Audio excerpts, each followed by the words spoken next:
Most people believe that if they walk every day, their hips and legs will naturally stay strong as they get older. And to some degree, walking absolutely helps. It keeps the body moving. It supports circulation. It gives the joints gentle motion. But after 60, something very important starts changing underneath those walks.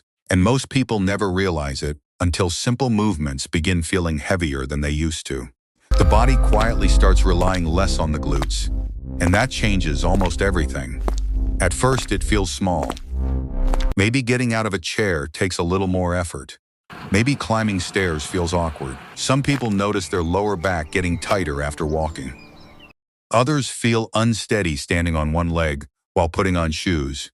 And many people start walking slower without fully understanding why. This is where most people don't realize something has changed. The glutes are not just muscles that shape the hips. They are the body's support system.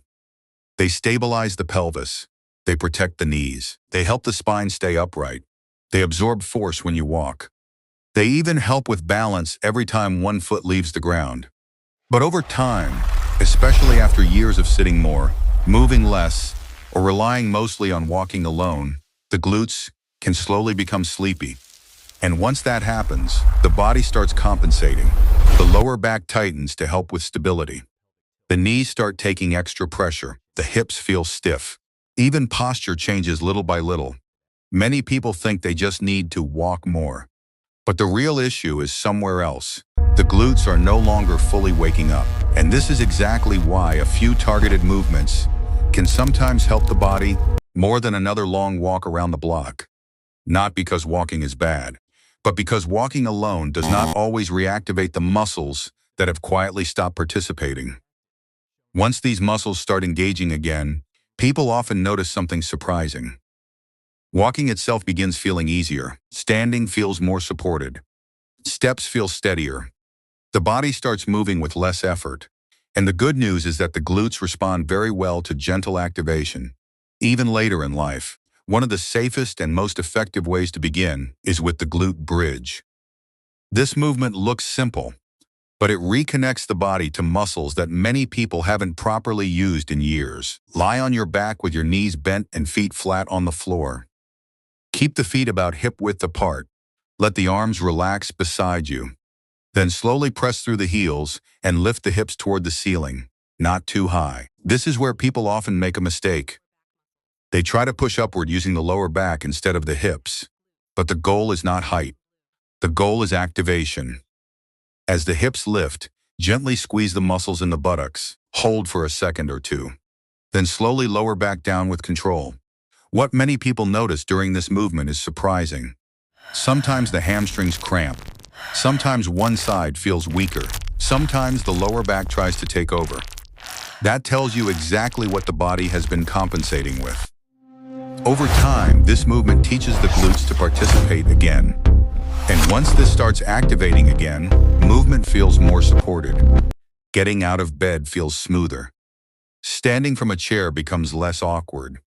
Even walking posture starts changing naturally because the pelvis becomes more stable. This is usually where people notice a difference. The second movement is a standing kickback. Now this one matters because it teaches the glutes to work while upright, which is how they function during real life. Stand behind a chair or countertop for support. Keep the chest lifted and knees soft. Then slowly move one leg straight backward without leaning the upper body forward. That small detail matters more than people think. Most people swing the leg too high or arch the lower back. But the movement should stay controlled and gentle. The focus is not flexibility. The focus is waking up the back of the hip. You should feel the muscles around the buttocks tightening slightly. As the leg moves backward, then slowly bring the foot back down. This movement helps retrain balance and hip control at the same time. And that becomes extremely important after 60 because stability during walking depends heavily on how well the hips support the body from side to side. When the glutes weaken, the body often sways more while walking. Steps become shorter. Confidence decreases without people even realizing it. But once the hips begin stabilizing again, the body feels more centered. That sense of steadiness changes daily life in subtle but powerful ways. The final movement is one many people underestimate completely. A sit to stand, simple, familiar, but incredibly effective, because this movement directly improves one of the most important abilities for independent living, being able to stand up confidently. Sit near the front edge of a sturdy chair. Place the feet flat on the floor. Lean slightly forward from the hips, then press through the heels and stand up slowly. Do not rush, and if possible, try not to push hard with the hands. Then slowly lower yourself back down with control. This lowering phase matters more than most people realize. That controlled descent teaches the glutes and legs how to absorb force safely. It strengthens coordination, it improves joint support, and it trains the body for real-world movement patterns people use every single day. Many adults notice they drop into chairs over time. That usually means the muscles supporting the hips and thighs are no longer controlling movement properly. This exercise helps restore that control. And little by little, people often notice something encouraging. Stairs feel less intimidating. Walking feels lighter. The lower back feels less tense.